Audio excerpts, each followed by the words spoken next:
Everyone wants to let their dog enjoy the outdoors, but you also want to keep them safe. Go on. The PetSafe Stay and Play wireless fence lets you create up to 3/4 of an acre that's safe for your pet to enjoy at home or away.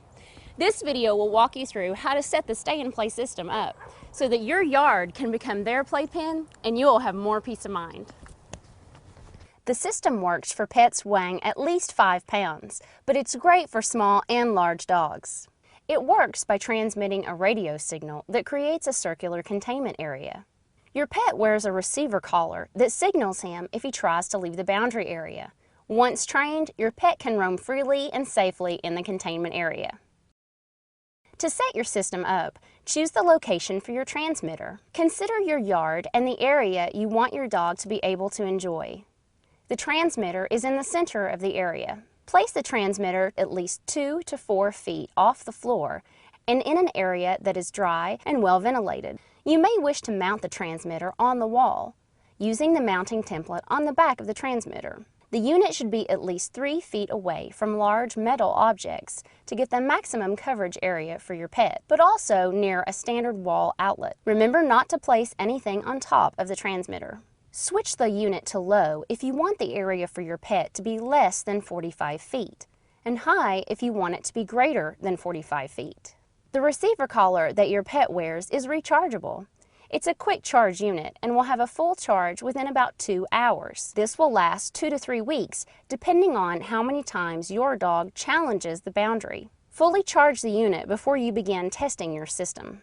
The receiver collar comes with long and short contact points. If your pet has longer fur, use the longer contact points. Install these using the wrench provided. To turn the receiver collar on, press and hold the mode button for 5 seconds.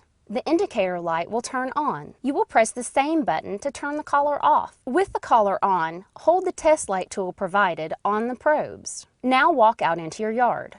The collar will flash and beep as you reach the boundary area, and the light on the test light tool will illuminate. You can use 2 people to make this process easier by having one person in the yard with the collar checking the boundary and one person at the transmitter adjusting the zone. You can adjust the boundary size up or down to make the area larger or smaller. Have one person stand with the collar and test tool at the desired boundary line. Have the other person at the transmitter set the boundary control to 8 and slowly turn the dial down until the collar beeps. Communicate with each other when the collar beeps. If the boundary area isn't the size you want or falls outside your property area, adjust it to fit your needs. Once you have the boundary area size you want, place flags along the boundary line. You will use these flags to help train your pet. This is covered in our video on training your pet to the Stay and Play system. Getting the right fit of the collar is critical for your pet's safety. Make sure the collar is snug and the contact points are touching your dog's skin. But never pull the collar, putting pressure on the probes against your pet's neck.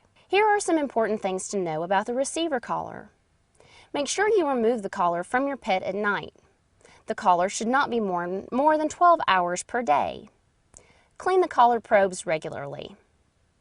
To get the best battery life, recharge the unit only when it begins to blink red, indicating less than 20% battery life. The unit will blink yellow at 60 to 20% battery life and green when it is full up to 60%. Pay attention to the light colors to know when your unit needs recharging. When charging, the light will be solid red and will change to solid green when it is fully charged and ready to go. When you get ready to start training your pet, you should begin with the collar on the lowest correction setting and increase it only 1 level at a time until you find the right level. The collar has 5 levels of correction and a tone-only setting. The number of times the collar light flashes red indicates the correction level. The level you use will depend on your pet and their temperament. You can use your own collar with the receiver. It must be 3/4 of an inch and non-metallic. To do this, remove the original collar and thread the new collar through the loops. Never attach a leash to the D-ring of your own collar, as this will put pressure on the contact points against your pet's neck. If you have more than one pet and need additional receiver collars, these are available for purchase at PetSafe.net and many pet specialty retail stores. Another great feature of this system is its power loss alarm. This is to alert you in the event your power goes out or the unit is accidentally unplugged. It will remind you to bring your pet inside until power is restored. To turn the power loss alarm off when it activates, you can either unplug the power adapter from the transmitter or press the alarm disable button and hold it for 5 seconds. Once you have charged your receiver collar fully and your system is set up as you would like it, you're ready to start training your pet. This is covered in our video on training your pet to the Stay and Play system. We know you're going to enjoy the Stay and Play wireless fence. If you have any questions during setup or training, please contact our customer care center. They're standing by to help.